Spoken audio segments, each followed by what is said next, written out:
నోటీసులు ఏవి కూడా మార్గదర్శకాలని ఈ రోజున అధికారులు పాటించలేదు. ఈ తెలుగుదేశం పార్టీ కూటమికి బానిసలుగా మారిపోయినటువంటి అధికారులు 45 రోజుల ముందు షోకాజ్ నోటీసు ఇచ్చి వ్రాతపూర్వకంగా ఆ పర్టికులర్ వ్యక్తి అనుమతి తీసుకోవాలి, అది పాటించనే లేదు. సదరు నోటీసు ఇచ్చినట్టుగా ఈమెయిల్ ద్వారా కలెక్టర్కు కూడా పంపాలి, కలెక్టర్కు పంపనే లేదు.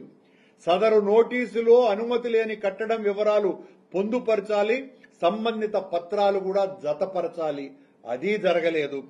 సదరు జడ్జిమెంట్ ప్రకారం అంటే 13/11/2024 నుండి 3 నెలల లోపల నోటీస్ వివరాలన్నీ కూడా మొత్తం కార్పొరేషన్లు మున్సిపాలిటీలు అన్ని కూడా భద్రపరచాలి. ఇదేది వ్యక్తిగతంగా అందజేసే విషయం కాదు, ఇది కమిషనర్లకి, మున్సిపల్ చైర్మన్లకి, మొత్తం దేశంలో ఉన్నటువంటి ప్రతి ఒక్కరికి కూడా జడ్జిమెంట్ వచ్చిన మరుసటి రోజు నుంచే ఇది అప్లై అవుతాది అన్నటువంటి ప్రాథమిక పరిజ్ఞానం కూడా లేకుండా ప్రవర్తిస్తే ఆ సదరు కమిషనర్లు శిక్షార్హులవుతారు.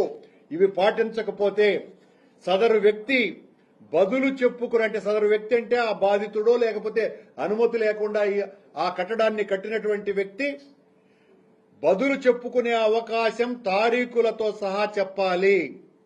వ్యక్తిగతంగా వ్రాతపూర్వకంగా సదరు వ్యక్తి నుండి జవాబు తీసుకోవాలి ఆ కన్సర్న్ అధికారి. సమాధానం సంతృప్తికరంగా లేకపోతే ఫైనల్ ఆర్డర్ ఇచ్చి 15 రోజులు అప్పీలుకు గడువు ఇవ్వాలి.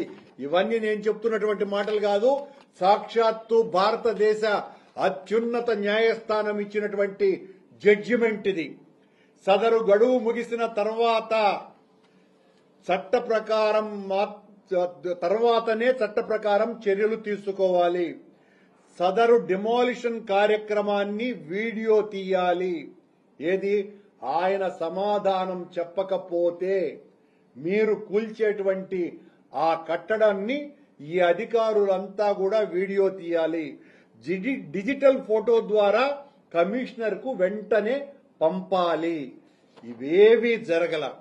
అది కూడా ఈరోజు అత్యంత ప్రాముఖ్యత కలిగినటువంటి తిరుపతి కార్పొరేషన్ లో మేయర్ అబ్జెక్ట్ చేస్తూ ఉండగా ప్రథమ మహిళ అయినటువంటి కార్పొరేషన్ కు, తిరుపతి నగరానికి ప్రథమ మహిళ అయినటువంటి కార్పొరేషన్ మేయర్ అబ్జెక్ట్ చేస్తూ ఉంటే ఆవిడను లెక్క చేయకుండా ఈ కట్టడాల మీద రౌడీలు గూండాలు పడినట్టుగా అధికారులు పడితే ఇక ప్రజాస్వామ్యం బ్రతుకుతుందా? ఈ రోజున మేము స్పష్టంగా చెప్తున్నాం, ఈ అంశం మీద మేయర్ గారు సుప్రీంకోర్టుకు వెళ్లటం జరుగుతుంది. ఈ కన్సర్న్ ఆఫీసర్లు కమిషనర్ తో సహా సస్పెండ్ కావటం 100% జరిగిపోతుంది. ఎందువలంటే సుప్రీంకోర్టు జడ్జిమెంట్ అలాంటిది. ఈ జడ్జిమెంట్ కు ఎదురు లేదు. ఈ జడ్జిమెంట్ సర్వోన్నత న్యాయస్థానం ఇచ్చినటువంటిది. దాన్ని అసలు బుట్టదాఖలు చేసి కోల్చటం ఏంటండి? ఆశ్చర్యంగా ఉంది. అది కూడా తిరుపతి నగరంలో నారాయణకు సంబంధించిన కట్టడాలున్నాయి. ఇక్కడ తెలుగుదేశం పార్టీ వాళ్ళు, జనసేనకు సంబంధించిన వాళ్ళు, బీజేపీకి సంబంధించిన వాళ్ళు కూడా కట్టినటువంటి అక్రమ కట్టడాలున్నాయి. వాట్ల జైలుకి ఏమాత్రం కూడా పోకుండా కేవలం వైఎస్ఆర్ కాంగ్రెస్ పార్టీ అభ్యర్థిగా నిలబడినటువంటి డిప్యూటీ మేయర్ అభ్యర్థి యొక్క కట్టడాల మీద మాత్రమే ఈ రోజున బరి తెగించి సుప్రీంకోర్టు మార్గదర్శకాలను కూడా పాటించకుండా ఆ కట్టడాలని కూల్చివేసే ప్రయత్నం చేసి ఆ కుటుంబ సభ్యులందరినీ కూడా భయపెట్టి ఆ వ్యక్తిని లొంగ తీసుకొని ఈ రోజున ఇంత దారుణానికి చంద్రబాబు గారి కూటమి ప్రభుత్వం బరి తెగించింది అంటే మొత్తం సభ్య సమాజం అంతా కూడా దీన్ని చేత్కరించుకుంటోంది. నేను ప్రజలందరినీ కూడా విజ్ఞప్తి చేస్తున్నా, ఈ పవిత్ర నగరంలో ఎంత దుర్మార్గాలు జరుగుతున్నాయి.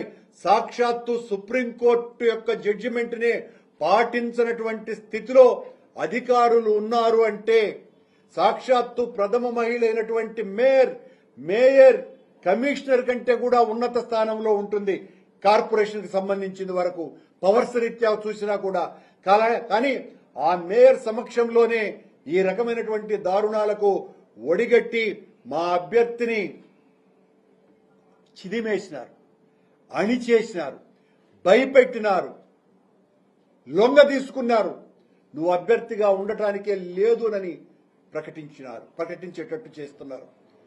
ఒకవేళ ఆ అభ్యర్థి మేమైతే అఫీషియల్ గా ప్రకటించినటువంటి ఆ అభ్యర్థి వాళ్లకు చాలా మంచివాడు, ఆ లొంగితే